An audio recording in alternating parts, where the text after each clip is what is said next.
Et en termes d'équipement, donc on parlait d'identité tout à l'heure, comptez-vous ouvrir d'autres équipements qui permettent au quartier de garder son identité? Par exemple, il y a eu l'Institut des cultures de l'islam qui a ouvert récemment, le Centre Fleury Barbara, ou encore le projet Studio 360. Est-ce que vous comptez ouvrir d'autres équipements de ce type?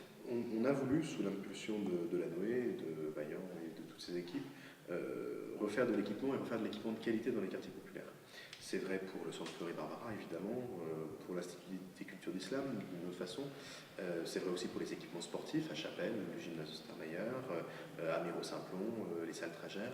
Donc on a, et puis les écoles, bien sûr, et puis les crèches. On a aussi créé beaucoup d'équipements publics, puisque plus on accueille de population, plus on doit avoir les équipements qui vont avec. Donc on va continuer à créer des équipements adaptés aux besoins de la population. Je pense par exemple au conservatoire du 18e qui va être rénové et étendu puisqu'on a besoin d'un conservatoire plus important. Et puis on voit apparaître, et on voit ça avec un regard très positif, un certain nombre d'initiatives privées aussi qui contribuent à la vitalité culturelle de nos quartiers. Et donc c'est évidemment quelque chose qui nous intéresse aussi parce que ça se fait naturellement, ce qui veut dire que notre quartier attire et ça contribue à équiper. On a quand même beaucoup rattrapé les choses.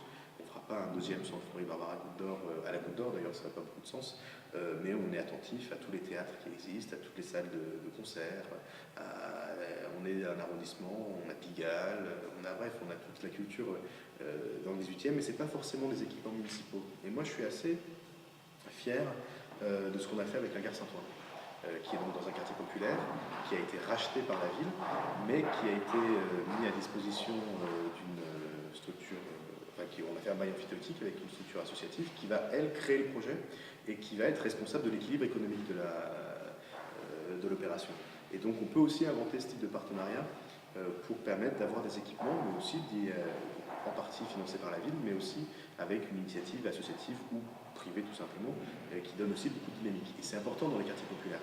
C'est important d'arriver à attirer des populations dans ces quartiers, des gens de passage. Et ceux qui iront au hasard ludique, ce seront évidemment les habitants de la Porte de Saint-Ouen, mais sans doute aussi beaucoup d'autres. Et c'est ça qui est important, et c'est ça qu'on veut essayer de développer.